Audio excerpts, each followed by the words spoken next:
give it up for Dr. Stephen Simpson.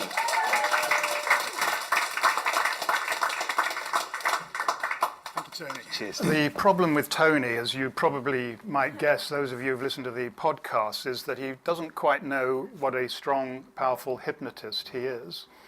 And just as he was doing the introduction there, I felt my eyes glazing over. And everything that I'd prepared, I felt it evaporating away. So anyway, on the fly, first of all, Tony, thank you very much for this fantastic event and inviting me here, and for you all coming. And I'm just amazed at how many of you listen to our podcasts and how far some of you have traveled. I know some of you have come from Wales. Is that true? Is that right? Somebody did? Yeah, you did. Okay, well, you're particularly welcome. You're all welcome. Things always have a beginning. My beginning, it didn't start that well. I was a medical student, and that was brilliant. There's nothing wrong with that. The problem was that when I was a student 5 or 6 years ago, I think it might have been, there was a fashion then that if your wisdom teeth hadn't come through, you had to have them removed. And it was incredibly painful, and I had to have a general anesthetic. And if I'd known all of that, I probably wouldn't have done it. But one good thing came out of it.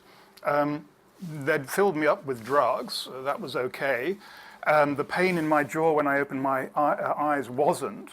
And all I could see were these sort of shadows in front of me. And as my eyesight returned, I realized it was the nurse, and I was staring at her belt buckle. And she had all these squiggly things. And I said, "What's that?" And she said, "These are Chinese symbols of health, wealth, and happiness."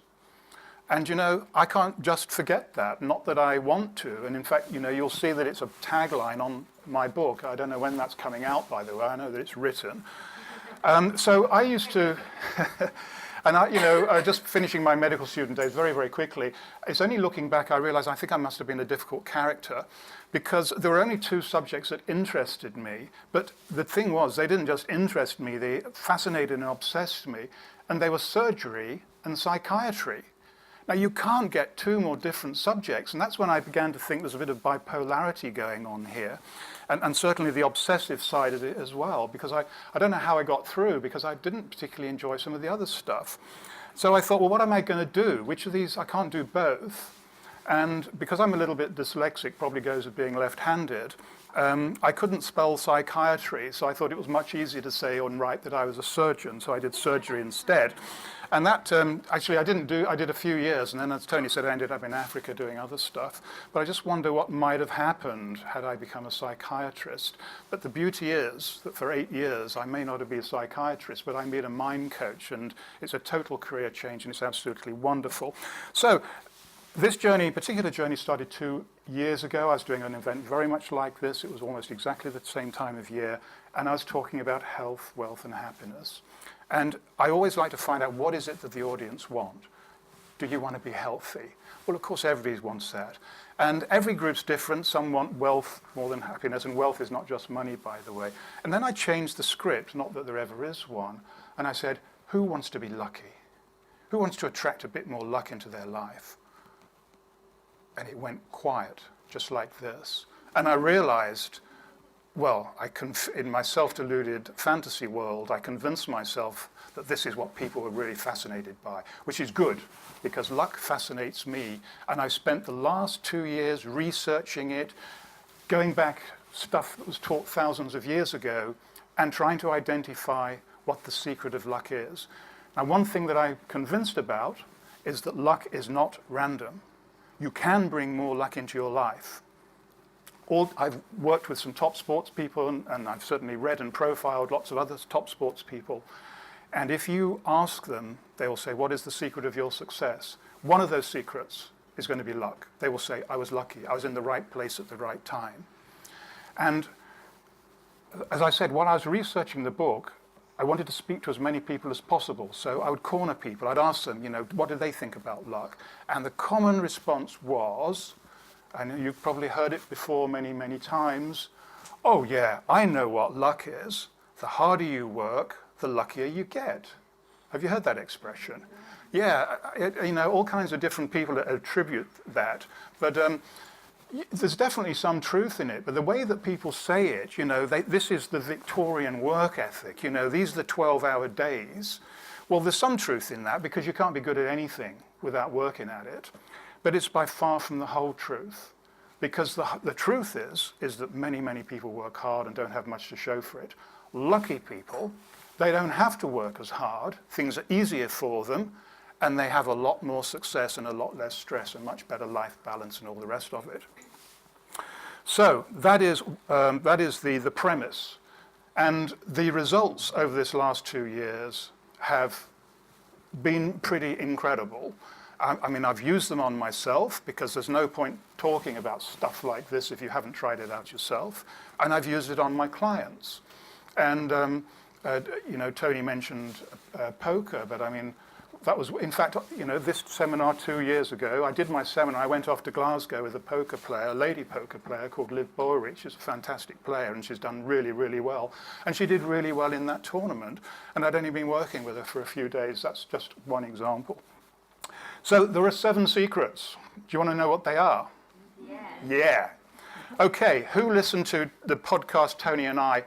We got up, well, we stayed up late on New Year's Eve recording it so that it could hit your inboxes at 1 o'clock in the morning. It was pre-recorded, actually. But who's listened to that? Quite a lot of you, yeah. Did you find it helpful? Because, you know, from what I can remember, after all that deep hypnosis that Tony used on me, I think we talked about goals.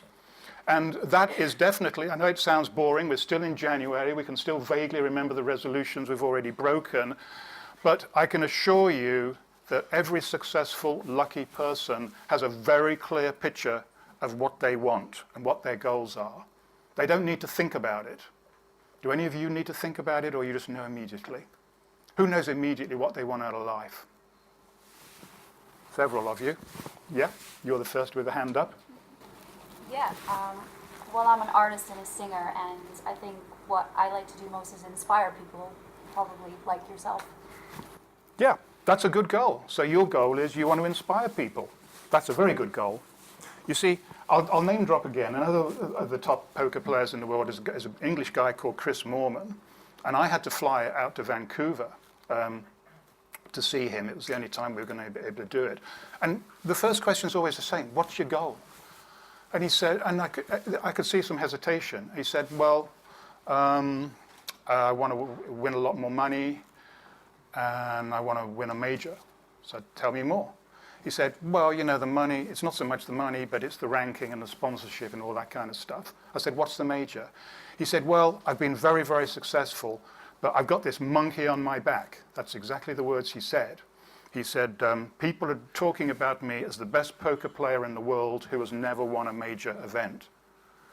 So I said, well, you know, I think already, Chris, I can probably go now because I think I know what the problem is. You set yourself the wrong goal. And he looked at me and I said, yeah, you forget about the money, forget about winning tournaments. And then he started scanning, where is the fire exit? And he wanted to get away. And I just, hold on, let me just speak a bit about it, Chris. You see, these things you're talking about, they're putting you under pressure. And that's why I loved your answer, because you said, you didn't want to say, I want to have a #1 hit, a great publishing deal, I want to fill Wembley Stadium, stuff like that. I mean, I hope you do want all that. That was 10 years ago. Yeah, okay. Well, that doesn't matter. But you want to inspire people. Now, that's a goal. So I said to Chris, so, you know, now you've taken that on board, what's your goal? He said, I'm privileged to have this life. I go to the best places in the world, stay in these hotels. I have a good living. And I love poker. If I didn't do poker, I don't know what I'd do. So my goal, his goal, he said, I just want to be happy playing cards. And I'm going to focus on every single hand that I have, and I'm going to play to the best of my ability. Now, whether I can claim any credit for this or not, I don't know. But 2 weeks later, he went out and he won his first tournament. I got the picture, it's on my website. He won $1 million, more than $1 million. Did he give you a cut of money? That is confidential, but I am a working for profit venture. I do some stuff for free, but yeah, he did. He's a generous guy. But I have to tell you that try negotiating with poker players. I've given it up. You know, they won't sign contracts or anything. It's all done on a shaking their hand. I'll see you all right, mate. You know, and that kind of thing. And I have to say, they always have done. So that's secret #1. Make sure you got a goal. And when we get towards the end of my presentation, when I get the 5-minute signal, we're going to do a little exercise. If you're from the business world, you'll call it a closed-eye strategic planning session, and you could probably expense this whole thing. If you're more into the Tony Wrighton, me stuff, we might be doing a little bit of hypnosis, group hypnosis, and we'll see where that might lead us, see what luck that might attract and inspire you with. Okay, that's secret number one. The second one is confidence. I had a #1 hit on iTunes. It was my first audiobook I recorded.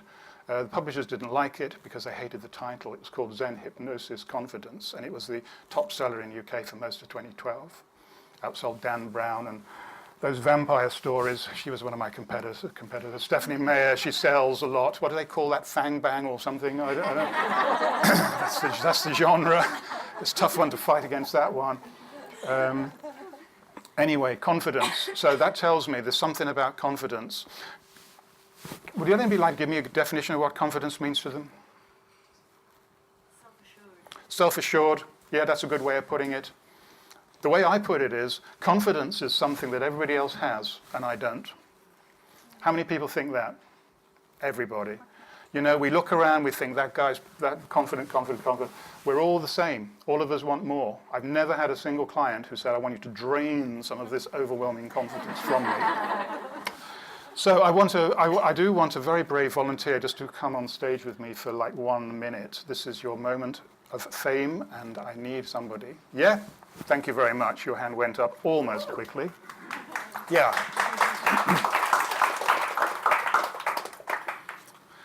Thank you so much. What's your name? Catherine. Catherine, may I ask you what you do?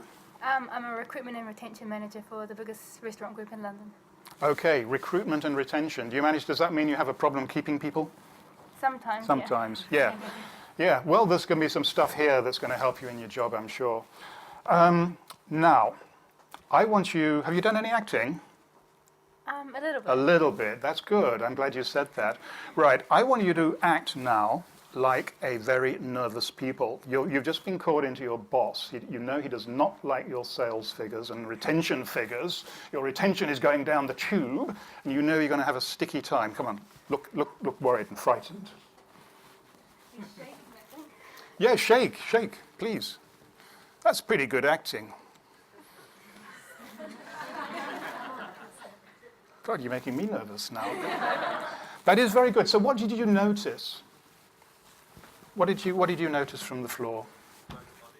Closed body, absolutely. Shoulders hunched. She's basically protecting herself. The core structures, the heart.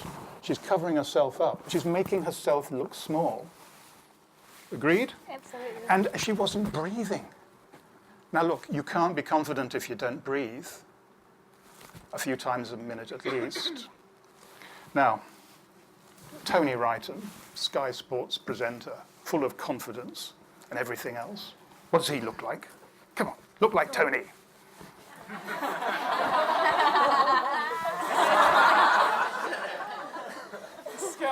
Strong.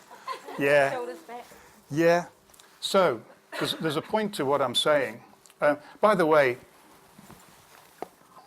Tony must be confident, because the last event I did with him, he was speaking after me, and halfway through, mid-sentence, a woman stood up at the back and said, I love you, Tony! Could you hold this for me? In fact, you can hold it while I'm going to the bathroom for Phil for a few minutes. Okay. It comes from a supermodel. Her name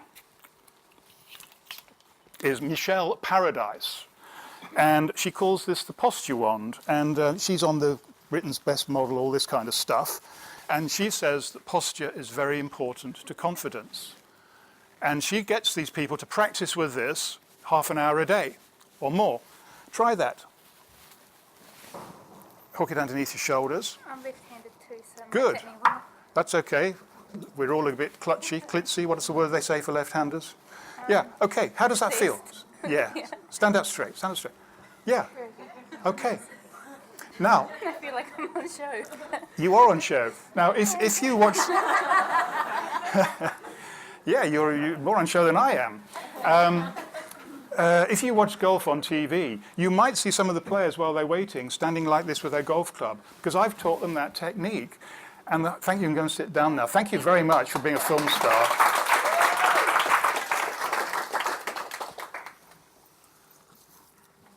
And the serious point to this is that physiology can have an effect on your emotion.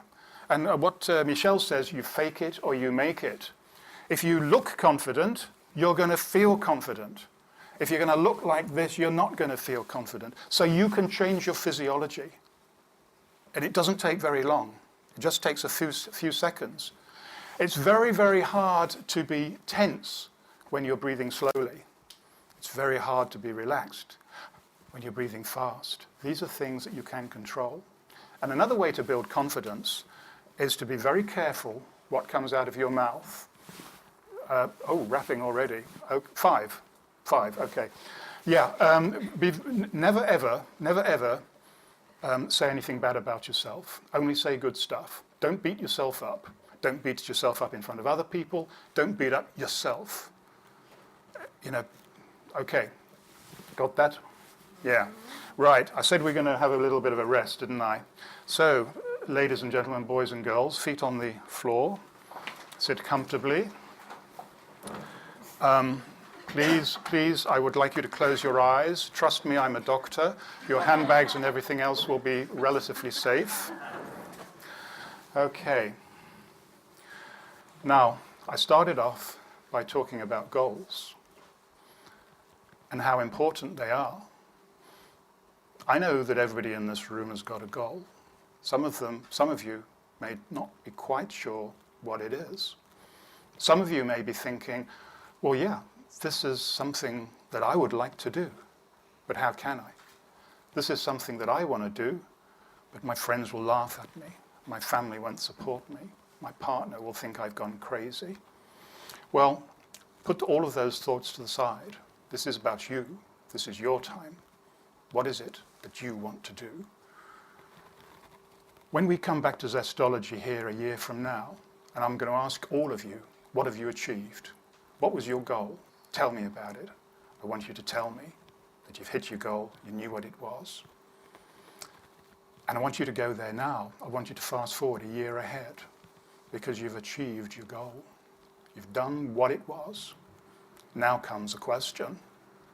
Answer the question inside your head, don't shout it out. The first question is, you've achieved your goal. In one word, how do you feel? Oh, some lovely smiles here. How do you feel? How do you feel? Second question, if this one word had a color, what would that color be? What would that color be? Okay, questions get harder now. The third question, how do you think, coming back to the present, you can use that one word and that one color to guide you every day, remorselessly, drip by drip, drop by drop, minute by minute, slowly towards your goal? How's it going to work? How are you going to use it? And when you're interviewed on the local TV or radio or whatever, on Sky Sports, they say, our viewers, our listeners would like to know the secret of your success. What advice would you give to somebody who had the same goal and was frightened to take that first step? What would you say to them? Okay, now you're going to carry on thinking about this tonight as you sleep and as you dream, and don't be surprised if you wake up in the morning and you might have some more thoughts. It's more than possible. In fact, I'd say it's probably quite likely. Okay, folks, I wish we could have talked longer. I want to thank you for being such a fantastic group. You're winners already just by coming. Have a fantastic year. Thank you, well done. Give it up for Dr. Steve. Thank you, my pleasure.